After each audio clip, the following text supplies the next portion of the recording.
Oui, monsieur Hamès.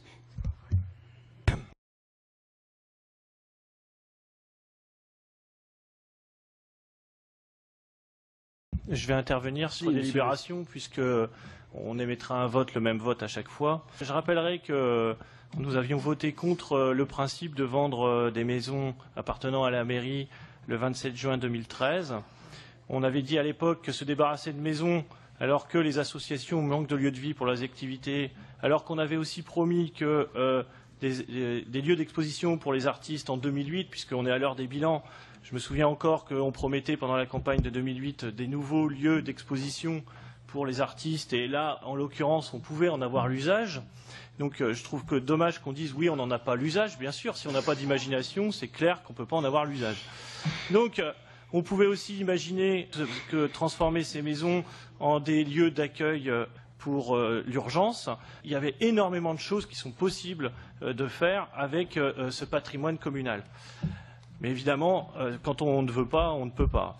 Donc, si on détaille toutes ces maisons, celle du numéro 137 de la rue Jules Barny, 135 000 € pour une superficie de 295 mètres carrés avec 155 mètres carrés habitables, 871 € par mètre carré, c'est largement en dessous du marché. Le marché, en moyenne, à Amiens, pour une maison, c'est 1 900 € du mètre carré.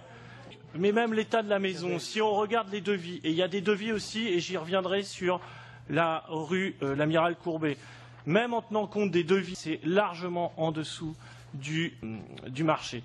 Et donc, on l'avait déjà dit à plusieurs reprises que l'évaluation des domaines avait tendance à sous-estimer le patrimoine communal. En plus, alors, je ne sais pas si ça a été modifié, je n'ai pas eu le temps de regarder, mais on voit que les diagnostics, il y a certains diagnostics qui sont barrés. Je ne comprends pas pourquoi les diagnostics ne sont pas faits pour l'amiante, le gaz, par exemple, au 137 rue Jules Barny. C'est obligatoire pour n'importe quel vendeur. La loi nous y oblige. Je ne comprends pas même que les vendeurs ou que le notaire laisse faire ce genre de choses. Ensuite, pour les deux autres maisons, 41 rue de Turenne, 42 rue du Pinceau, on n'a pas les superficies, mais il me semble c'est carrément en dessous des prix du marché. Enfin, et je reviendrai sur le legs Berny. Alors c'est vrai, à chaque fois vous allez me dire oui, on n'est pas tenu puisque la loi est passée, mais il n'empêche qu'on est toujours tenu de le respecter, à mon avis, moralement. Monsieur Berny avait légué ses biens à la ville d'Amiens afin qu'elle ouvre et entretienne un musée avec tout ce qu'il avait laissé à notre collectivité. Aujourd'hui, la maison qu'on vend là, elle est infestée par le champignon mérule. L'acheteur le sait, alors c'est vrai, il a bien écrit, mais est-ce qu'il est rigoureux de vendre une maison dans cet état? Alors, cette maison en plus, 81 070 € pour 49 mètres carrés, 1 634 € par mètre carré, pourquoi pas, c'est un peu en dessous du marché, mais c'est une maison du 18e en plein centre-ville. Alors, la charpente est à refaire, c'est vrai, 35 000 € selon le devis, mais ce qui m'incite à penser, c'est que, en fait, je suis inquiet parce que j'ai lu par ailleurs, dans une autre délibération, que le garage touché par le mérule, ce qui fait que je me pose des questions sur le musée lui-même. Où en est-on du musée? Est-ce qu'il est touché par ce champignon? Est-ce qu'un jour, on arrivera à le réparer, à faire en sorte qu'il rouvre? J'ai l'impression qu'on a tout laissé à l'abandon, tout comme on avait laissé à l'abandon les statues, la tombe de Jules Verne et tout ça. Alors maintenant, j'en arrive aux questions plus politiques.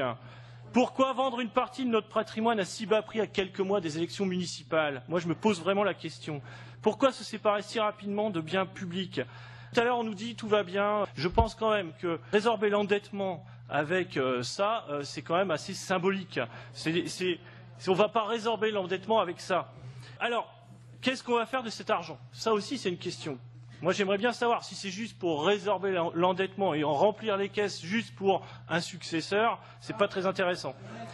Nous proposons, alors vous allez me dire, dans un esprit tout à fait bureaucratique, vous allez me dire, mais non, ça va être Amiens Métropole, c'est pas la ville d'Amiens, mais nous proposons qu'avec cet argent, par exemple, nous faisions des aides pour tous ceux qui sont touchés par la brusque et injuste augmentation de la cotisation foncière des entreprises.